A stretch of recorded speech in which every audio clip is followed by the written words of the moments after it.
नमस्कार, मेरा नाम डॉक्टर राहुल चंदोला है और मैं institute of heart lung disease Saket में हार्ट सर्जन हूँ। आइए आज बात करते हैं हार्ट बाईपास ऑपरेशन, या जिसको जो है नॉर्मल भाषा में बाईपास सर्जरी बोला जाता है। बाईपास सर्जरी क्या है? तो जब आपकी एंजियोग्राफी में हार्ट की 2 या उससे ज़्यादा नसों में जो है ब्लॉकेज पाया जाता है, तो हार्ट को जो है प्रॉपर खून नहीं मिल रहा है और आपको हार्ट अटैक होने के चांसेस बहुत ज़्यादा हो जाते हैं। ऐसी सिचुएशन में हार्ट बाईपास या जिसको बाईपास ऑपरेशन या फिर CABG ऑपरेशन बोलते हैं, इसकी ज़रूरत होती है। और ये गोल्ड स्टैंडर्ड ट्रीटमेंट है जिससे जो है आपको जो हार्ट अटैक होने का रिस्क है वो एकदम शून्य हो जाता है और लॉन्ग टर्म सर्वाइवल बहुत इम्प्रूव हो जाता है। हार्ट को नॉर्मल ब्लड मिलने लगता है और हार्ट की पंपिंग एफिशिएंसी भी इम्प्रूव होती है। तो बाईपास ऑपरेशन असल में होता क्या है?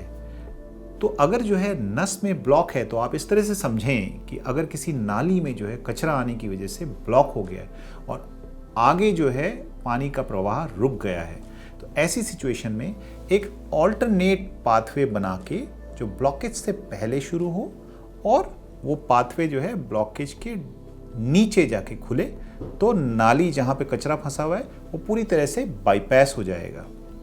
सिमिलरली जो है बाईपास ऑपरेशन में भी कुछ इसी तरह से किया जाता है। जहाँ पे हार्ट की नस में ब्लॉकेज है कोलेस्ट्रॉल जमने की वजह से, उस ब्लॉकेज को बाईपास किया जाता है।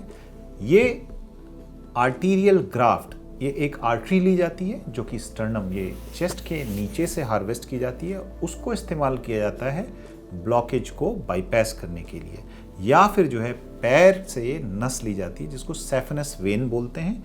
इस वेन को भी यूज़ किया जा सकता है हार्ट की नस को बाईपास करने के लिए। बाईपास ऑपरेशन में 2 तरह के कॉन्ड्यूइट्स, 2 तरह के ग्राफ्ट यूज़ किए जा सकते हैं। या तो वो आर्टीरियल ग्राफ्ट हो जिसमें आर्टरीज को जो है बाईपास के लिए यूज़ किया जा सकता है, या फिर वीनस ग्राफ्ट हो जिसको जैसे जो है पैर की नस से जो वेन है उसको निकाल के बाईपास किया जा सके। आर्टीरियल ग्राफ्ट जो है ये लॉन्ग टर्म आउटकम्स हमेशा अच्छे होते हैं और इसीलिए कॉन्सेप्ट अब आया है टोटल आर्टीरियल रीवेस्कुलराइजेशन का, जिसमें जो है हार्ट के बाईपास के लिए सिर्फ और सिर्फ आर्टरी का इस्तेमाल किया जाता है, वेन का नहीं। वेन की जो आयु होती है 10 से 15 साल, ज़्यादा से ज़्यादा 20 साल होती है। आर्टरीज की आयु कहीं लंबी होती है, 25 साल, 30 साल, 35 साल तक भी आर्टरीज जो है नॉर्मल फ्लो करती हैं और लॉन्ग टर्म सर्वाइवल भी देखा गया है कि आर्टीरियल ग्राफ्ट्स में अच्छे होते हैं। इसीलिए टोटल आर्टीरियल रीवेस्कुलराइजेशन जो है अगर किया जाता है तो पेटेंसी रेट्स बेटर हैं और long term survival, symptom free survival वो जो है ज़्यादा जो है संभव है।